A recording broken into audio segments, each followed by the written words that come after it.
Prepare to see the universe like never before. Christmas morning, NASA and its partners launching its biggest and most powerful space telescope ever built into space. It's called the James Webb Space Telescope. It's pretty exciting. And joining us right now to tell us a little bit about this historic Christmas Day mission is Dr. Charles Beichman, who is the director of the NASA Exoplanet Science Institute at Caltech, I should say. Good morning, Charles. And boy, this stuff like this, when stuff like this goes into space and increases our visibility into the universe, it's exciting for everyone, isn't it? It's just enormously exciting. We've had thousands of engineers and astronomers in the US, Europe, and Canada working towards this goal for over 20 years. What's the importance? What's the importance of this mission? I know a lot of people look at stuff like this and say, yeah, you're looking into space, but man, think of the things you could see out there. What is crystallize the importance of this for us? What this lets us do is answer just some key questions that humanity has asked, of itself for literally centuries. Where do we come from? Are we alone? These are things that we probe with physics, biology, and of course, astronomy. Now, Webb is said to be so powerful, I understand. It's so powerful that some say it can act more or less like a time machine, can tell us what we might expect to see in the future and why it's important, correct? Yeah, so Webb is so powerful, it can see objects so distant that their light has taken literally billions of years to reach us. So that we're seeing, for example, the first generation of galaxies as they're forming just a few 100 million years after the initial Big Bang.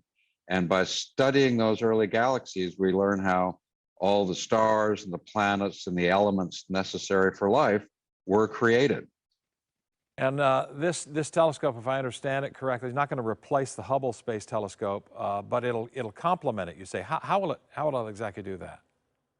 Well, think about a thermal camera that you've seen that look to see how well your house is or is not insulated, or a heat image of a person showing whether or not they have a fever.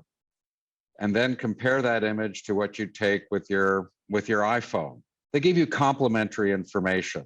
You put the information together, you can learn a huge amount about whatever object you're looking at. Yeah. Hubble looks at visible wavelengths like your iPhone. Webb looks at infrared wavelengths, heat radiation, like you'd see with a thermal camera. Together, they reveal much more about the universe. All right, here's the big question here, and here's what everybody sort of gets excited about when they talk about space stuff and telescopes like this. We look out into the universe. Of course, everybody wants to think that you're looking for life out there, to find out if there's something out there other than humanity here on Earth. How will this advance that process, and do you expect to find anything out there? Well, Webb is going to use all four of its instruments to look at planets, what we call exoplanets, orbiting nearby stars. With missions like the Kepler mission, we found over 4,000 of these planets, ranging in size from gas giants like Jupiter down to rocky planets like the Earth. What Webb will do will focus in on a few tens or maybe a few hundred and really study their physical properties in detail, their temperature, their size, their atmospheric composition. And some of these planets will be almost the size of the Earth and roughly the habitable zone around their host star. We probably don't have quite the capability to look for the real biomarkers of life, but we'll characterize these planets to understand which ones could be possible abodes for life. So this is one step along this journey to finding evidence, direct evidence for life on other planets. And it won't be able to directly see it, but give us a better indication than we might now have for what might be possible of an atmosphere sustaining some sort of life out there, right? I mean, we'll see atmospheres that have water, CO2, all sorts of other elements. And probably the next step after Webb can actually go in and look for specific, biomarkers like oxygen or something like that. But wow. Webb puts us along that path and is a giant step forward from anything we've had before. Well, that'll be cool. It launches Christmas morning, you say, about 4:20 in the morning, I think you said earlier, right? Pacific time, yeah. Pacific time. How can people who are interested in this, how can they keep up in about 30 seconds or so? How can people keep up to date on this mission? There are lots of websites. There's a site called web.nasa.gov.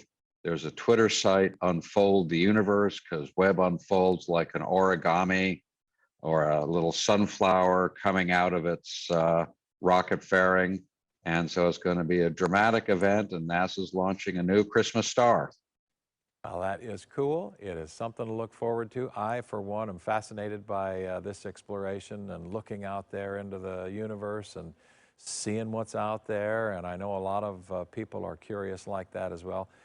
Dr. Charles Beichman this morning, congratulations on what we hope is a successful launch on Christmas morning. We look forward to seeing some of those images in the future. And have a good holiday and a good voyage for Webb, we hope. Thank you very much, and best holiday wishes to everybody. Take care of yourself and everybody else. To stay up to date on the big telescope mission and watch it all unfold, you can check it out there. In addition to the ways that Dr. Beichman just referenced there, you can check out nasa.org for the latest on the Webb mission.